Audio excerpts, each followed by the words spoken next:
This message is for Desi, who is a store director at Safeway in Phoenix, Arizona, somewhere on Greenway Road. If you're not Desi, keep scrolling. Hi, Desi. You were really abusive to my mother. And it turns out, like, for the first year she worked for you, you were fine with her because she busted her butt. But then her knees needed surgery and they went out, and so she slowed down a little, and you thought she was lazy. So you took away all the chairs so she couldn't sit. And you proceeded to treat her like shit, and she came home crying almost every day. That was you, Desi. And now me, I don't like you. And if I see you, I'll probably yell at you. But watch out for my sister. Luckily, we don't really go in Safeways much, but fuck you. And I hope you get fired. And Safeway itself is a terrible organization that is very abusive to their employees, and there's some sort of weird dynamic between the union and them, and they are cutting hours and treating people in the worst of ways. And I have had to listen to my mother cry about bullshit managers like you my whole fucking life. And I just recently came to the place in my life where I don't want to put up with this bullshit anymore. And, you know, I'm just making this to make myself feel better. But believe you me, I'm not going to stop until I get some fucking answers. And I'm not going to stop until people like you stop treating people who devote their lives to their jobs like they're just a fucking lazy piece of shit that you need to whip into shape. Do you not know about humans, you stupid bitch? I left Safeway myself. And yeah, you could just say I'm angry, bitter, but I don't have bitterness. In fact, resigning from Safeway was the best thing I've ever done in my life. And it was the moment when I realized that I had been treated so poorly and made to think that I didn't have any right to speak up for myself. And that is the motto. I believe in my heart, maybe not intentionally, but they use cult tactics to train people. They make sure their managers don't give a crap about the humans that they have to manage. They make sure that numbers is the only thing that's important, and especially when you get these stupid, immature managers that just want to play around and have their friends and don't really care about the human beings that are trying to live their lives and make a living and stay happy. No, you just can't. You just can't let them be happy. You can't. So what's wrong with Safeway? One might ask, why am I so mad? What are all these stories that I could tell? Well, there's thousands of stories I've heard just from coworkers. I've seen coworkers come in the morning crying. I've seen just a lot of nefarious, backhanded stuff that really affects our lives.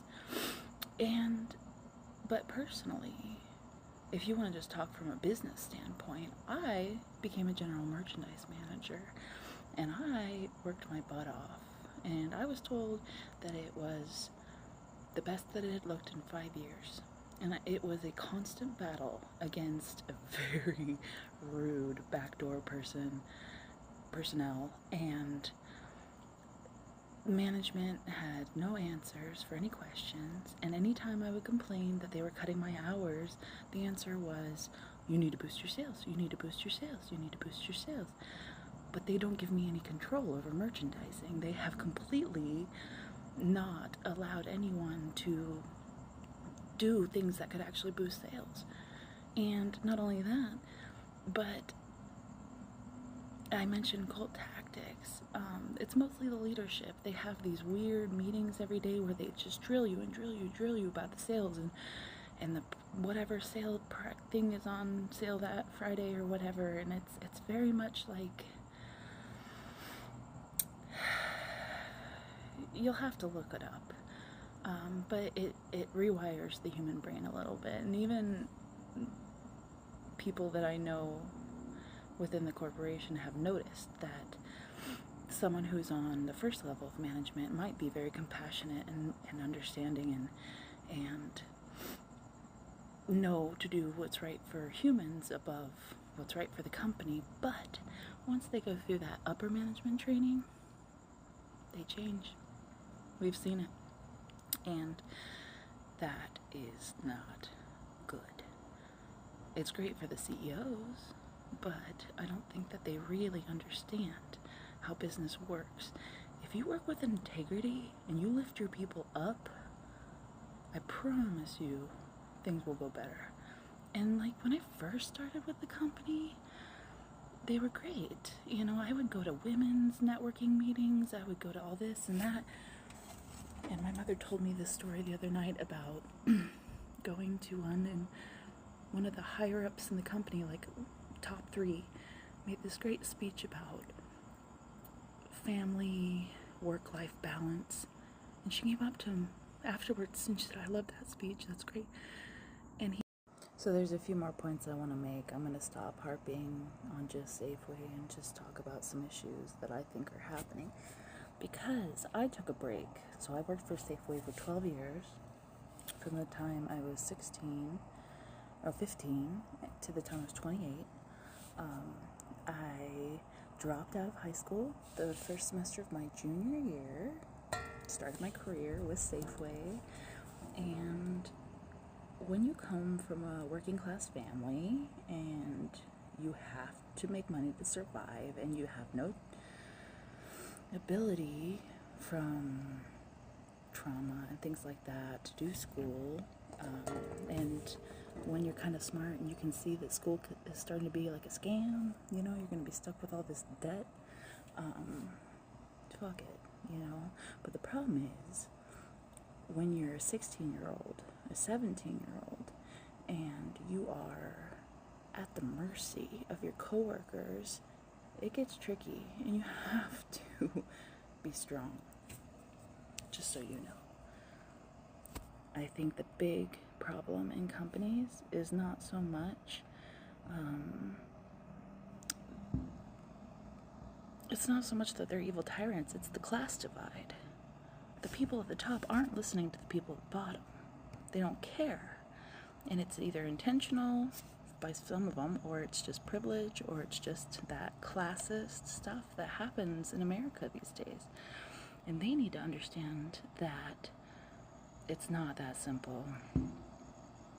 It's just not. And unions, so I took that break I mentioned. I took a break for 5 years. I worked for FedEx Ground for 4 years, and I worked, well, I guess it was like a almost 6-year break. And then I worked for Performance Food Groups for a year and a half. And then I came back to Safeway. And the thing is, those 2 companies that I worked for in the interim were non-union. And I know that there's a lot of good, caring people that want to do good in unions. I'm not saying there's not. I'm just saying that, you know, I saw Newsies. I know why unions began, but that's not what unions are now.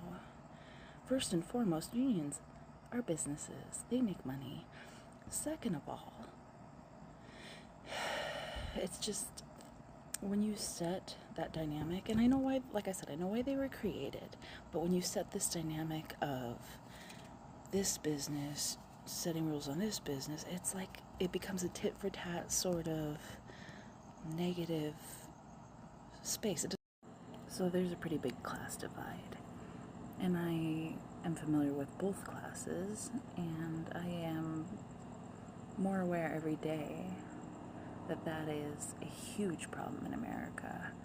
And I think a little bit of it is something that I've said before. It's kind of like capitalism is like a train that's just run amok, you know.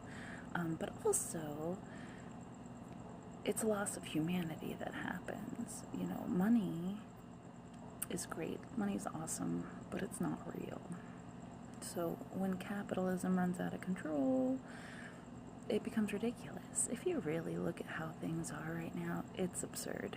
And I just dream of getting back to what the founding fathers had hoped that this democracy would bring. But anyway, back to what I was saying before. I learned a lot in that interim. I was heavily trained. I dealt with thousands and thousands of people of different backgrounds, different emotional stability levels, different everything, and they're all people. And then I came back to Safeway with this new training, this new mentality, this strength of knowing how to stand up for myself, having learned how to work in a company without a union. You deal with things. You listen to your employees. You handle issues. And Safeway used to do that too.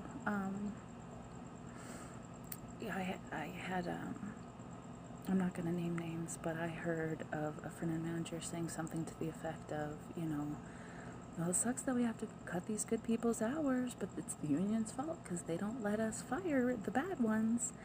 And that is the biggest load of fucking horse, excuse my language, biggest load of horse crap I've ever heard in my life.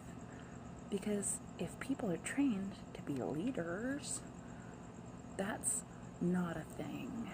There's no such thing as a bad employee. The reason that, just so you know, if anyone who runs a company is listening to this, the reason that you have crappy employees is because you treat them like crap, and they're not going to work hard for you. And my father owned his own business, so I kind of, all my life, I've had this dedication, and I was allowing myself to be taken advantage of, and that's the thing. There's a lot of people like that in these companies that are dedicated, that just take the hits and take the hits and get taken advantage of over and over again. There was a gentleman, I could tell a million stories of people who